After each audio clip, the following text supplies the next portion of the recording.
The howling blizzard almost drowned out the desperate cry for help. But Wyatt Keller's ears, attuned to the sounds of the wilderness after years on the range, caught the faint human sound beneath nature's fury. It was December 1875 in the untamed reaches of Wyoming Territory, and the 28-year-old rancher had been foolish to venture out to check his cattle in the gathering storm. But something about that decision would alter the course of his life forever. Wyatt pulled his horse to a halt, the animal's breath creating plumes of vapor in the frigid air. He tilted his hat back, squinting against the driving snow, and listened. There it came again, a woman's voice, weak but unmistakable. "Hello," he called out, his deep voice carrying over the wind. "Where are you?" He dismounted and led his horse forward slowly, following the sound until he spotted what looked like a partially buried wagon, its canvas cover torn and flapping violently in the wind. The team of horses that had pulled it were gone, likely broken free and fled or perished in the cold. "Help." The voice was weaker now. Wyatt hurried forward, his boots crunching through the deep snow. He found her huddled beneath what remained of the wagon's cover, a young woman with honey-blonde hair and skin pale with cold. Her clothes were woefully inadequate for the Wyoming winter, a sign she wasn't from these parts. "Madam, can you stand?" Wyatt asked, kneeling beside her. "My ranch is about 3 miles from here. We need to get you someplace warm." Her eyes fluttered open, revealing irises of a startling blue-gray, like the sky before a summer storm. I don't know if I can," she whispered. Without hesitation, Wyatt wrapped his heavy coat around her and lifted her into his arms. She was lighter than he expected, but there was a solidity to her that suggested she wasn't as fragile as she appeared. He settled her onto his horse, then mounted behind her, holding her securely against his chest. "Hold on, madam. I'll get you safe." The journey back to his ranch was treacherous. The snow fell in thick, heavy curtains, and the wind bit through his clothing now that he'd sacrificed his coat. But Wyatt was no stranger to hardship. He'd built his modest spread from nothing after the war, working as a trail hand until he saved enough to buy his own land. Cold was just another enemy to overcome. By the time they reached the simple but sturdy log cabin he called home, the woman had fallen unconscious, her breathing shallow. Wyatt carried her inside and laid her gently on his bed. He quickly built up the fire in the stone hearth until the room glowed with warmth, then turned his attention back to his unexpected guest. As he removed his coat from around her, he noticed her dress was soaked through. Medical knowledge picked up from years on cattle drives told him he needed to get her warm and dry immediately. With methodical efficiency and as much propriety as the situation allowed, he replaced her wet clothing with one of his flannel shirts and a pair of wool socks, then covered her with every blanket he owned. Only when she was settled did he take a proper look at her face. She was beautiful, with delicate features and full lips now regaining their color. He guessed she was in her early 20s, and despite the circumstances, there was a peacefulness to her expression as she slept. Wyatt pulled a chair next to the bed and settled in for a long night of vigilance, determined that this stranger wouldn't die on his watch. Dawn broke with the storm still raging outside. Wyatt had dozed off briefly, but woke to find a pair of blue-gray eyes studying him intently. "You saved me," she said, her voice stronger than it had been the night before. Wyatt straightened in his chair. "Anyone would have done the same, madam." "Willow," she offered. "Willow Greene, and I'm not so sure about that. There's plenty in this world who'd have left me to the mercy of that storm." "Wyatt Keller," he replied with a nod, "and I suppose you're right about that. There are hard men in these parts." He stood and moved to the stove. "Can you manage some coffee and broth? You need to warm up from the inside out." "Thank you," Willow said, attempting to sit up. She winced suddenly, her hand going to her abdomen. Wyatt was at her side in an instant. "Are you hurt? Did I miss an injury?" She shook her head, a faint blush coloring her cheeks. "No, I'm not injured." She paused, seeming to debate whether to continue. "I'm with child." The revelation struck Wyatt like a physical blow. Here he'd been thinking only of saving a lone traveler, not realizing he'd rescued 2 lives. "How far along?" he asked, his voice gentler than before. "About 4 months," she replied, her hand protectively covering her belly. It doesn't show much yet, especially under all these blankets. The father. Wyatt began, unsure how to phrase his question. Willow's eyes hardened. Is not in the picture. I was traveling to my cousin's home in Sacramento. She's a widow with a boarding house, said I could help her run it. Wyatt nodded, not pressing further. Whatever her circumstances, judging her was not his place. Well, you're welcome to stay here until the storm passes and you're strong enough to continue your journey. Over the next 3 days, the blizzard continued unabated, effectively trapping them together in the cabin. Wyatt slept on a pallet by the fire, giving Willow his bed. They established a routine of sorts. He tended to his livestock in the barn during brief respites in the storm, while she, regaining her strength, insisted on cooking meals from his limited supplies. On the evening of the 3rd day, as they sat before the fire sharing a simple supper of beans and cornbread, Willow finally spoke of what had brought her to this desolate stretch of Wyoming in winter. His name was Thomas, she said without preamble. We met in St. Louis, where I worked as a seamstress. He was charming, handsome, said he was passing through on business. She stared into the flames. I believed him when he said he loved me, believed him when he promised marriage. Wyatt remained silent, letting her words fill the space between them. When I told him about the baby, he disappeared. Later, I learned he already had a wife back east. She laughed bitterly. My parents disowned me. The shame of an unwed daughter with child was too much for their standing in the community. My cousin Martha was the only one who offered help. That's a hard road for anyone, Wyatt said finally, but especially for a woman alone. Willow looked up at him, defiance flashing in her eyes. I don't need pity, Mr. Keller. I made my choices. Not offering pity, Miss Greene, just acknowledging strength when I see it. Something in his words seemed to catch her off guard. The defiance in her expression softened, replaced by a tentative appreciation. Tell me about your ranch, she said, clearly wanting to change the subject. It seems a lonely life for a man on his own.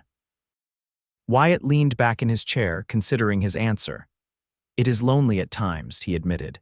But after the war I craved the quiet, saw too much death, too much suffering. Out here a man answers only to himself and the land. You fought in the war, he nodded. Union cavalry. Enlisted when I was 18, fought until Appomattox. You must have seen terrible things, she said softly. Yes, he replied simply, not elaborating. Those memories were locked away, only occasionally breaking free in nightmares that left him gasping in the dark. But that's the past. Now I have this place.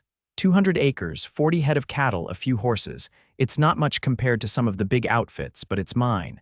I work it alone most of the year, hire a couple of hands during calving season. It sounds peaceful, Willow said, a wistful note in her voice.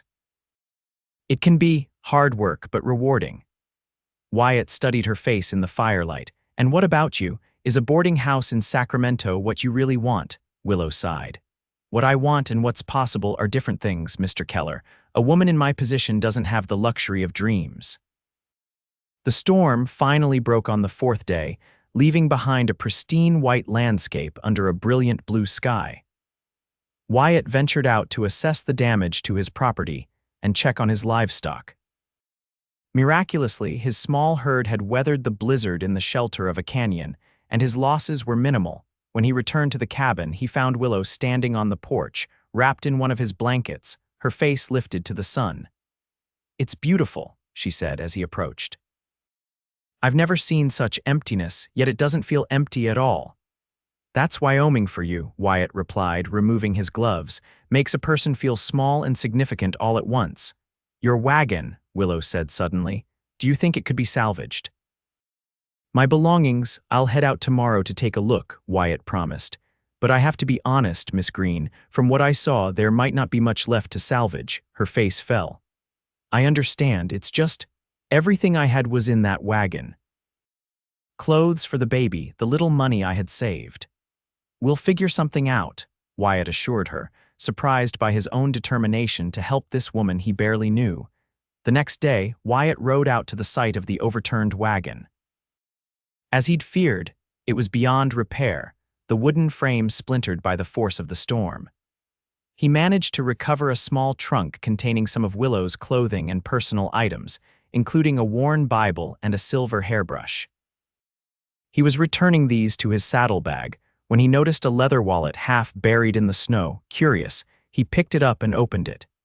Inside was a stack of banknotes, more money than a seamstress would likely possess, and a folded document.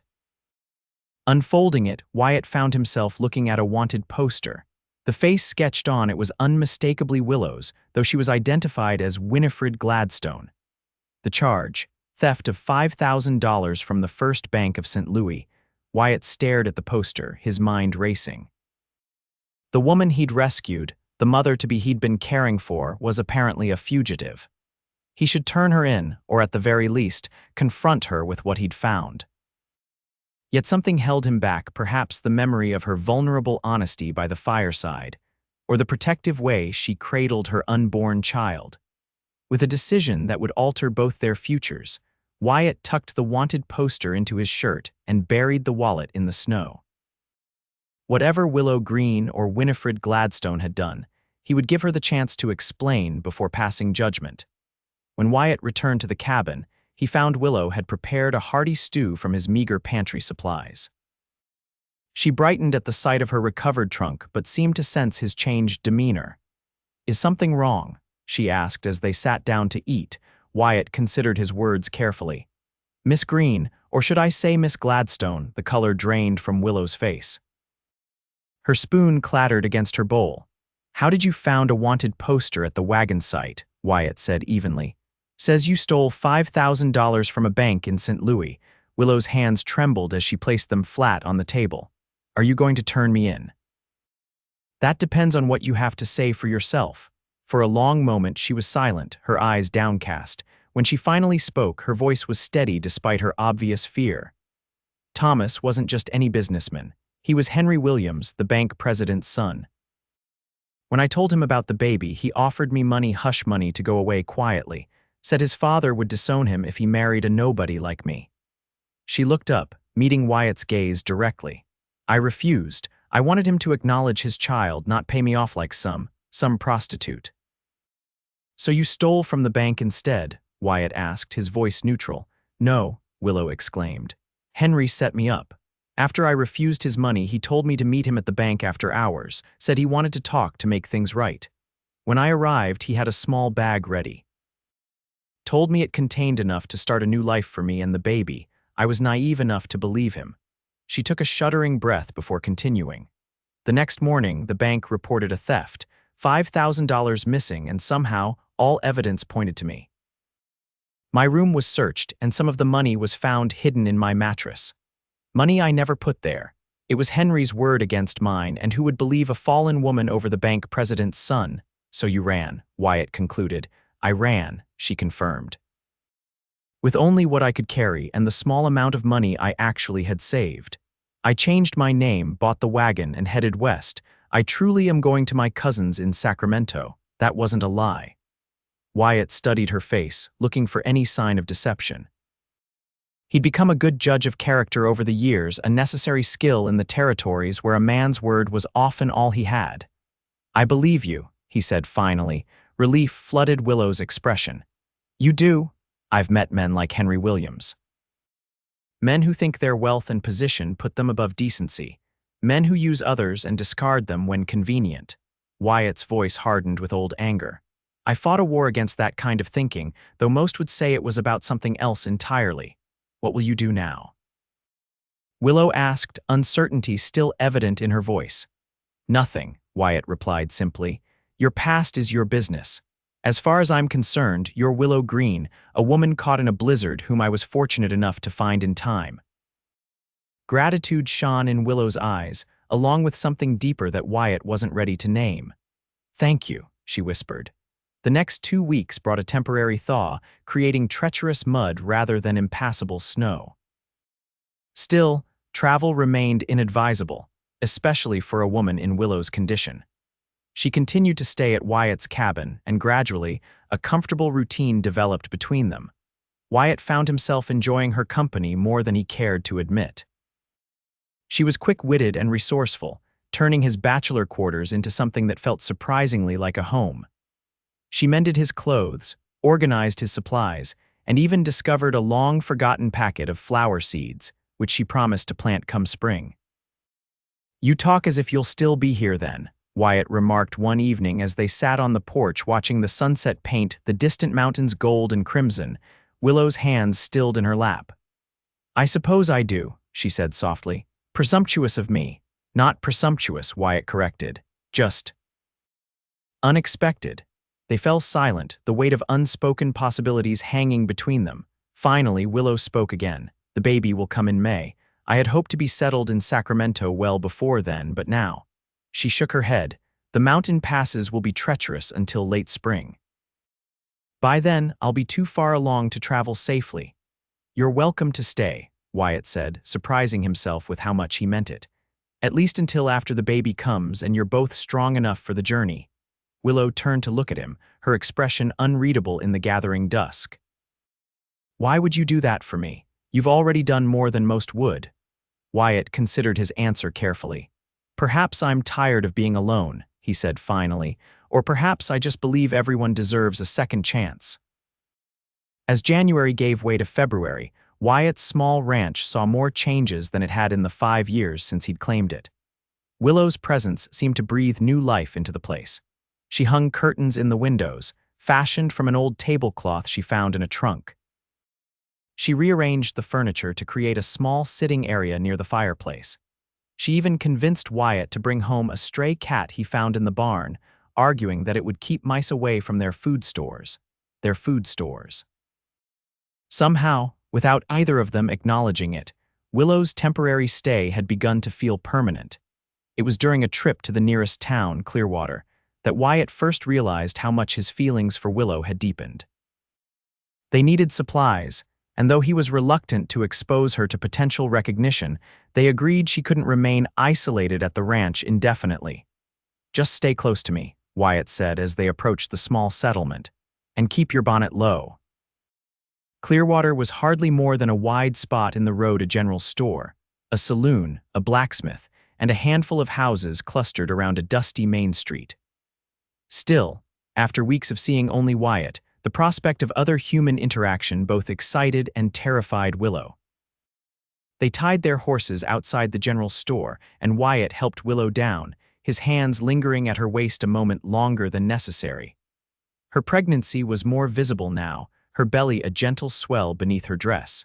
"Mrs. Keller, how wonderful to finally meet you." The enthusiastic greeting came from a plump woman emerging from the store, wiping her hands on her apron. Wyatt stiffened beside Willow, but before he could correct the woman's assumption, Willow slipped her arm through his. "How do you do?" she replied with a warm smile. "I'm afraid I'm at a disadvantage." "Oh, forgive me, I'm Harriet Miller. My husband owns the store. Wyatt's been trading with us for years, but he never mentioned taking a wife." She beamed at them both.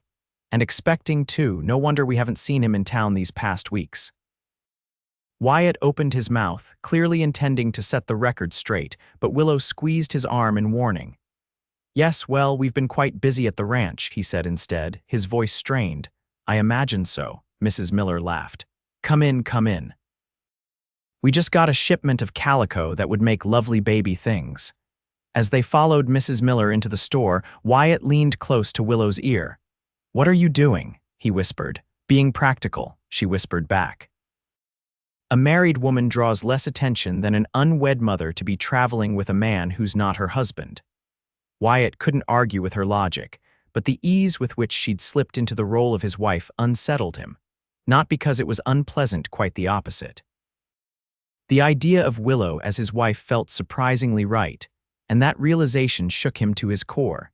Inside the store, Mrs. Miller fussed over Willow, showing her fabrics and baby items while chattering about her own 5 children, now all grown. Wyatt moved through the store gathering the supplies they needed, all the while keenly aware of Willow's laughter and animated conversation. "Your wife is delightful," Mr. Miller commented as he totaled Wyatt's purchases. "Never thought I'd see the day you'd settle down, Keller."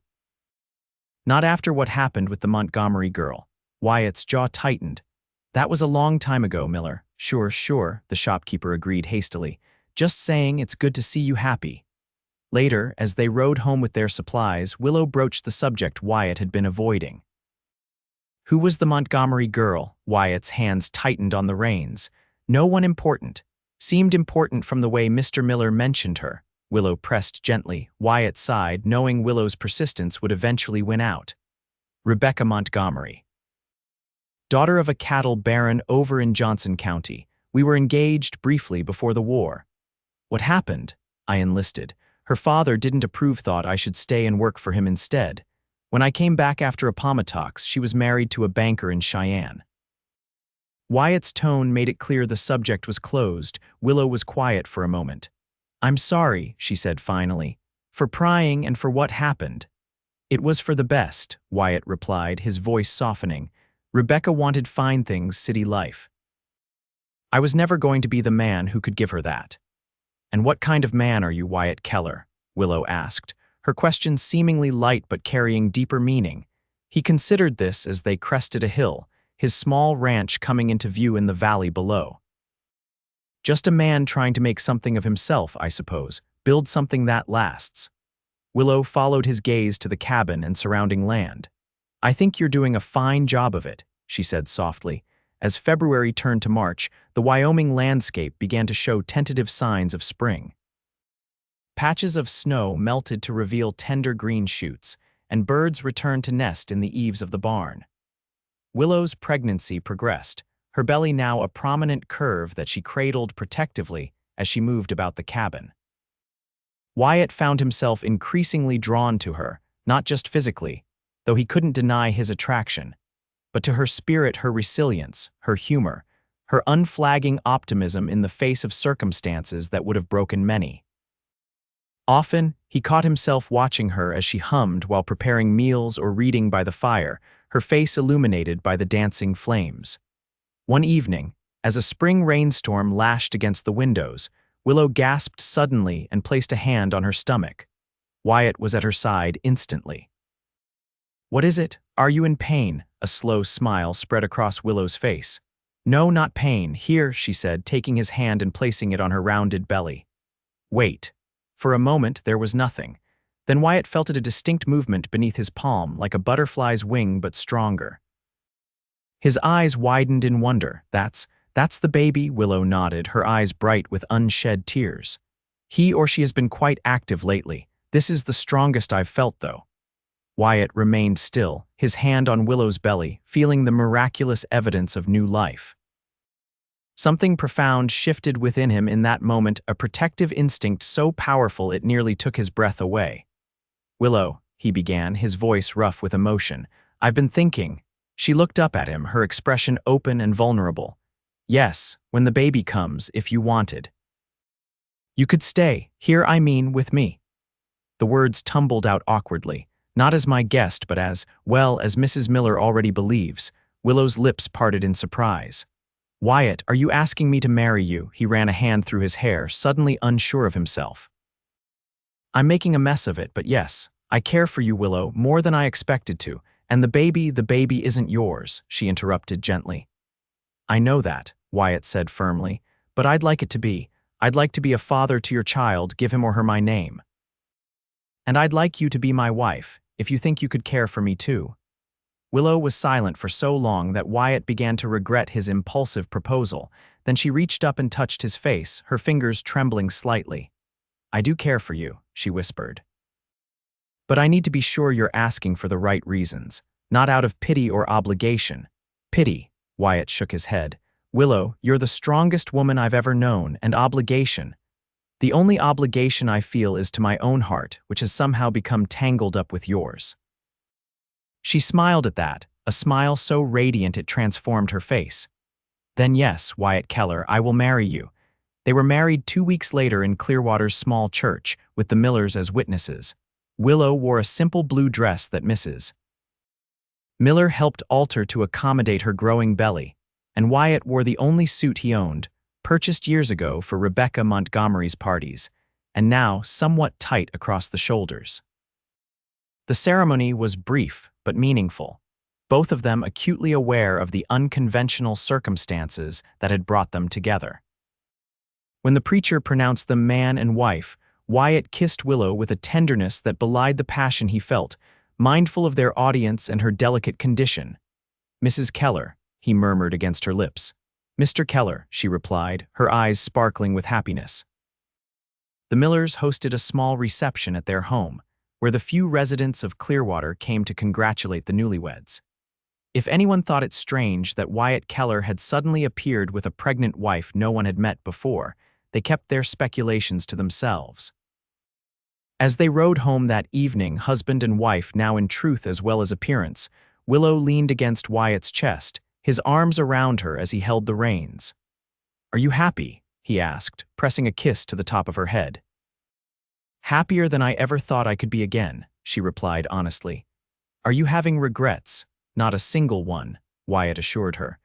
"Though I do wonder what your cousin in Sacramento will think when she receives your letter explaining you won't be coming after all." Willow laughed. "Martha will be thrilled.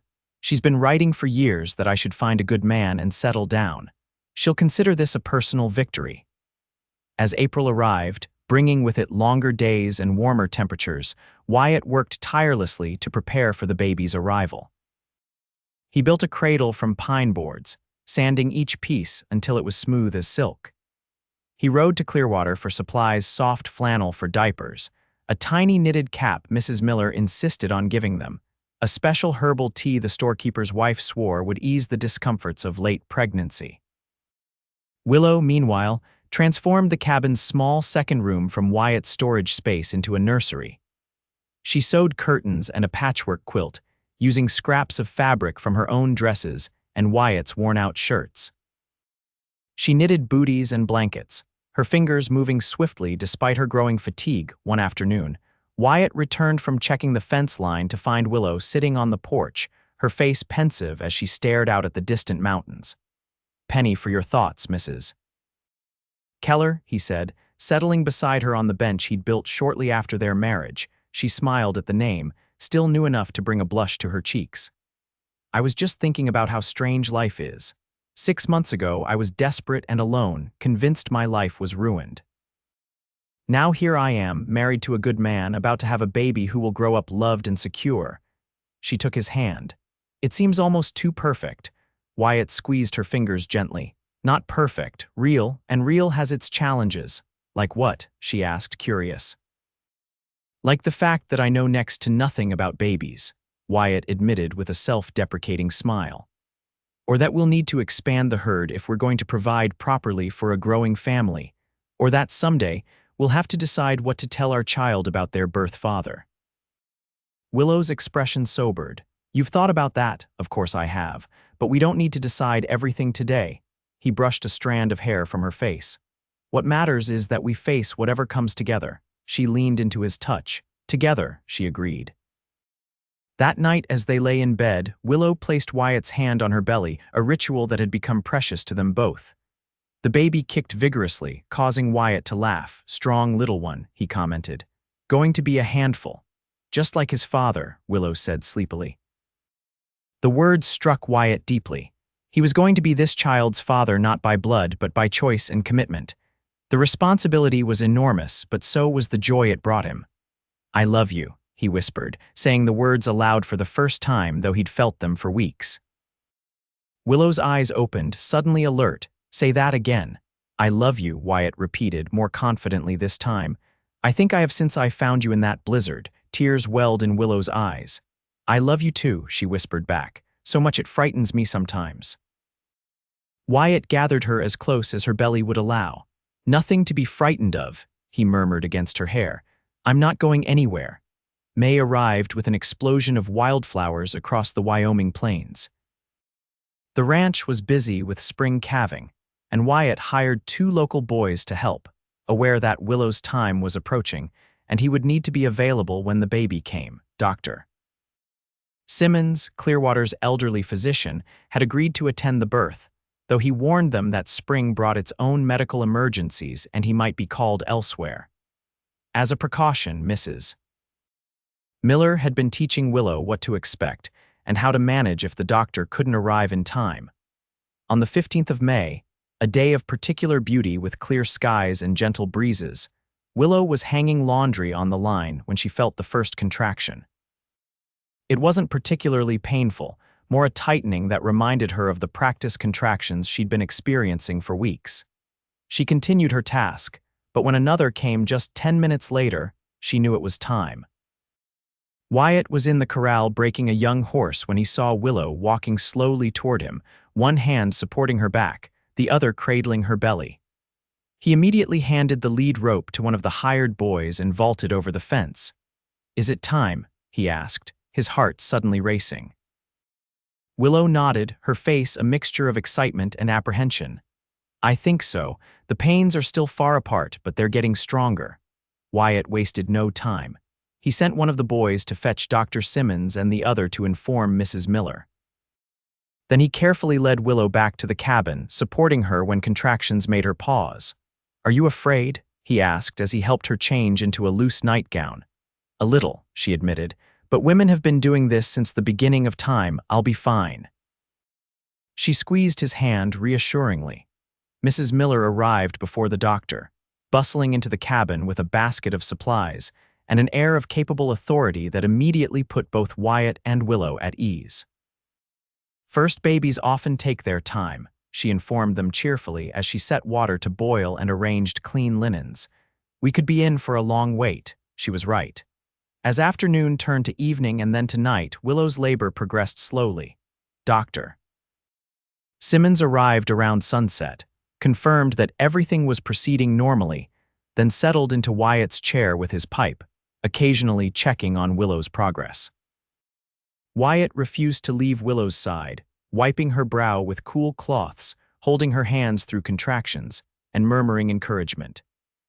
As the hours passed and her pain intensified, he found himself praying silently, fervently for her safety and that of their child. Near dawn, Willow's labor suddenly accelerated. Her contractions came one upon the other, leaving her little time to rest between them. Dr. Simmons and Mrs. Miller exchanged glances, and the doctor moved to the foot of the bed. "It's time to push, Mrs. Keller," he instructed. "With the next contraction, bear down as hard as you can." Willow nodded, her face flushed with effort, her hair damp with sweat. She gripped Wyatt's hands with surprising strength as the next contraction built. "You can do this," Wyatt encouraged her. "You're the strongest person I know." Willow pushed with a determination that left her gasping.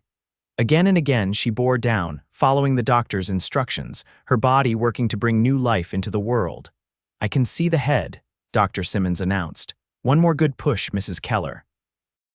With a final, monumental effort, Willow pushed, and suddenly the cabin was filled with the indignant wail of a newborn. "A boy," the doctor proclaimed, lifting the squalling infant for them to see. "A fine, healthy boy, Mrs. Miller quickly wrapped the baby in a warm blanket while the doctor attended to Willow. Then, with a beaming smile, she placed the tiny bundle in Willow's arms. "Your son," she said softly.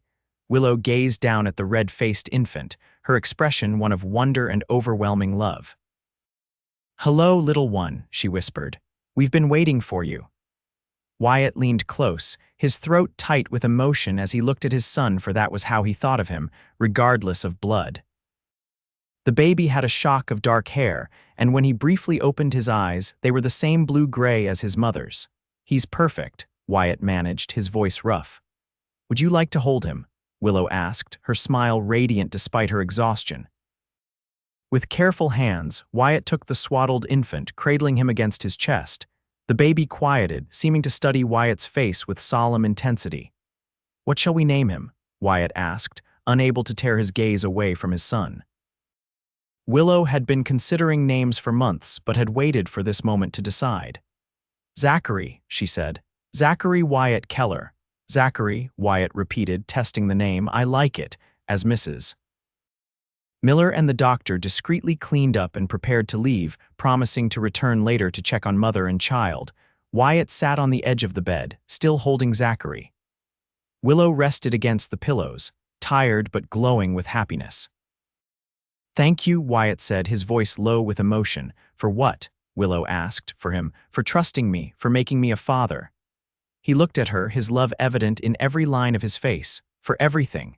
In the weeks that followed, Wyatt and Willow adjusted to life with a newborn. Zachary proved to be a good-natured baby, with a hearty appetite and a fascination with his father's deep voice. Wyatt would walk the floor with him at night, giving Willow a chance to rest, singing old trail songs and telling stories of cattle drives and cavalry charges. By midsummer, life had settled into a new rhythm. Willow regained her strength quickly, and soon she was back to helping with ranch chores, often with Zachary strapped to her chest in a sling Mrs. Miller had shown her how to make. The baby thrived, growing plump and alert, his eyes following his parents' movements with increasing awareness. One evening in late July, as they sat on the porch watching the sunset, Zachary asleep in his cradle beside them, Willow broached a subject that had been on her mind. "Wyatt, do you ever think about what might happen if someone recognizes me? If word gets back to St. Louis?" Wyatt had considered this possibility many times. "I do," he admitted. "But the longer we're here, established as husband and wife with our son, the less likely anyone is to question who you were before." "But if they did, then we'd face it together," Wyatt said firmly. "You're my wife now, Willow Keller, not Winifred Gladstone. I'd stand by you no matter what." She leaned against his shoulder, comforted by his unwavering support. "I want to tell you something I've never told anyone," she said after a moment. Wyatt waited, giving her time to find her words. "That night at the bank with Henry, I did take some money. Not $5,000, not even close, just a few hundred that he gave me directly." She looked up at Wyatt, her expression earnest. "I was desperate, and I believed him when he said it was a gift, not stolen, but I've carried the guilt of it ever since." Wyatt considered this confession. "You were betrayed by someone you trusted, someone who then framed you for a much larger crime. Taking what he offered doesn't make you a thief, Willow, doesn't it?" she asked softly. "No," Wyatt said with certainty. "It makes you human. We all make choices in desperate moments that we might not make otherwise." Willow seemed to accept this, her shoulders relaxing as if a weight had been lifted. "I want to be worthy of you," she said. "Of the life we're building." "You already are," Wyatt assured her, drawing her close. "More than worthy." As summer faded into autumn, the ranch prospered. Wyatt's careful management had resulted in a healthy calf crop, and cattle prices were strong.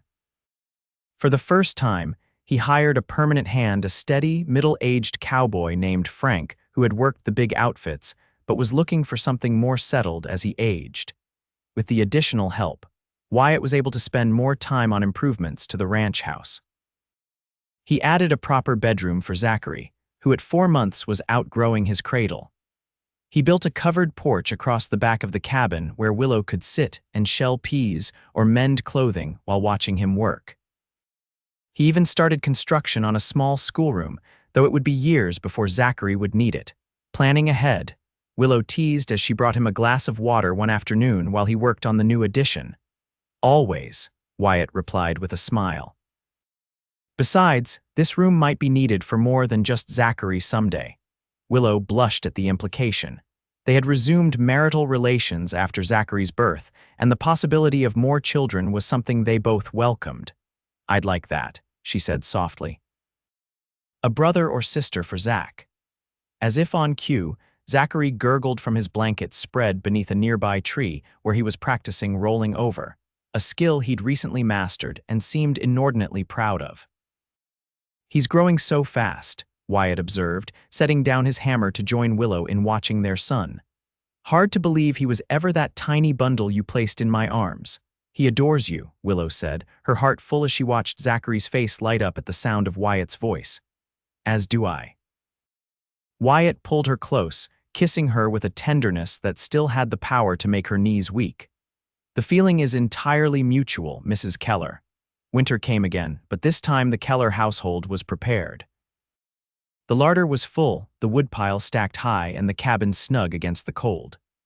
Zachary, now 7 months old, was crawling everywhere, keeping both parents constantly on alert. Christmas approached, bringing with it Wyatt's favorite memory of their first year together. He had ridden to Clearwater for supplies, leaving Willow and Zachary at the ranch with Frank nearby in the bunkhouse. When he returned, he found the cabin transformed. Willow had decorated with pine boughs and red ribbons. A small tree stood in the corner, adorned with paper stars she'd cut and painted. The delicious smell of gingerbread filled the air, but it was Zachary who provided the real surprise. As Wyatt entered, stomping snow from his boots, the baby pulled himself up on a chair and took one wobbly step toward his father before plopping down on his padded bottom. "Did you see that?" Willow exclaimed, her face alight with pride. "He's been trying all day." Wyatt scooped up his son, tossing him gently in the air and earning a belly laugh that was the sweetest sound he'd ever heard. "That's my boy. Soon you'll be running circles around the old man." That night, after Zachary was asleep in his new room, Wyatt presented Willow with a small package wrapped in brown paper. "Merry Christmas," he said. Suddenly nervous about his gift, Willow unwrapped it carefully to reveal a small velvet box. Inside was a gold locket, simple but elegant, with a tiny diamond set in its center. "Oh, Wyatt," she breathed, opening the locket to find a miniature photograph of Zachary on one side and Wyatt on the other. "It's beautiful. I had it made in Cheyenne," Wyatt explained. "Rode over there last month when I went to sell those yearlings." "Help me put it on," Willow asked, turning so he could fasten the chain around her neck. His fingers brushed her skin, sending a familiar warmth through her body. When she turned back to face him, her eyes were bright with unshed tears. "I love it," she said, "and I love you, so much more than I ever thought possible. Even though I dragged you to this wild country and made you live in a cabin that's still too small," Wyatt asked, only half joking. Willow touched the locket that now rested against her heart. "Because you dragged me to this wild country," she corrected. "Because you saved me in more ways than one. Because you gave me a home and a family when I thought I'd lost everything." Wyatt pulled her into his arms, overwhelmed by the depth of feeling between them. What had begun as a rescue in a blizzard had transformed into the most profound love of his life. "Merry Christmas, Willow Keller," he murmured against her lips. "Merry Christmas, my love," she replied, melting into his embrace. Spring returned to Wyoming, bringing with it Zachary's first birthday. The child who had once been an unexpected burden was now the center of their world, walking unsteadily, babbling constantly, and charming everyone he met with his infectious laugh and curious nature. For his birthday, Wyatt built him a rocking horse, meticulously carved and painted. Willow sewed him new clothes and a special quilt with animals embroidered on each square. The Millers and a few other friends from Clearwater came to celebrate, bringing gifts and good wishes for the boy who had no idea he was being honored, but enjoyed the attention nonetheless. As the guests departed and twilight settled over the ranch, Wyatt and Willow stood on the porch, watching the first stars appear. Zachary had finally succumbed to exhaustion and was sleeping soundly in his room. "Happy?" Wyatt asked, his arm around Willow's waist. "Completely," she replied, leaning into him. "You know, when I was a girl, I used to dream about my future. A handsome husband, a beautiful home, children playing in the yard, but the reality is so much better than anything I imagined. Even though your handsome husband is a rough cowboy and your beautiful home is a work in progress," Wyatt teased. Willow turned in his arms to face him. "Especially because of those things," she said seriously. "You're real, Wyatt. What we have is real. Not some girlish fantasy, but something solid and true that we've built together." Wyatt kissed her then, pouring all his love and gratitude into the gesture. When they parted, he rested his forehead against hers. "I have something to tell you," Willow said, a smile playing at the corners of her mouth. "Oh, I went to see Dr. Simmons yesterday when you thought I was visiting Mrs. Miller." She took Wyatt's hand and placed it on her still flat stomach. "We're going to have another baby." Joy surged through Wyatt, powerful and pure. "When?" "November, he thinks," Willow replied. "Just before Thanksgiving." Wyatt lifted her off her feet, spinning her in a circle before setting her gently back down, mindful of her condition. "Another baby," he said in wonder. "Our family is growing." "Our family," Willow echoed, the words carrying all the meaning of their extraordinary journey together. As they stood there in the gathering darkness, the stars bright above them and their home warm and waiting behind them, Wyatt marveled at the twists of fate that had brought them to this moment. A blizzard, a rescue, a woman with a secret, a baby who needed a father, all threads in the tapestry of their shared life. "Thank you," he said suddenly. "For what?" Willow asked, echoing their exchange on the night of Zachary's birth. "For being caught in that blizzard," Wyatt replied with a smile. "For needing to be rescued, for trusting me enough to stay." Willow reached up to touch his face, her eyes reflecting the starlight. "And thank you for finding me, for seeing past my mistakes to who I could be. For loving Zachary as your own." "He is my own," Wyatt said firmly. "Blood doesn't make a family, Willow. Love does." She nodded, knowing the truth of his words in the deepest part of her heart. "Love does," she agreed. Hand in hand, they walked back into their home, closing the door on the vast Wyoming night. Outside, the wind whispered through the pines, and somewhere in the distance, a wolf called to its mate. But inside the Keller ranch house, all was warmth and light and love, a sanctuary built not just of logs and timber, but of courage, forgiveness, and the unwavering belief in second chances. The family Wyatt and Willow created would grow and flourish in the years to come. Zachary would be joined by a sister, that November a daughter they named Elizabeth, with her father's strong chin and her mother's determined spirit. 2 more children would follow, another son, Daniel, in 1879, and a final daughter, Sarah, in 1882, completing their family. Zachary would never know the circumstances of his birth, for in every way that mattered, he was Wyatt Keller's son. He grew into a tall, confident young man with his mother's compassion and his father's strength, eventually taking over management of the ranch that had grown from Wyatt's modest beginning into one of the most respected spreads in the territory. And on quiet evenings, when the children were grown with families of their own, Wyatt and Willow would sometimes sit on the porch of the grand house that had replaced their original cabin, their hands still finding each other as naturally as breathing. They would look out over their land, at the legacy they had built from nothing but love and determination, and know that sometimes the greatest journeys begin with a rescue in a blizzard and the courage to believe in new beginnings.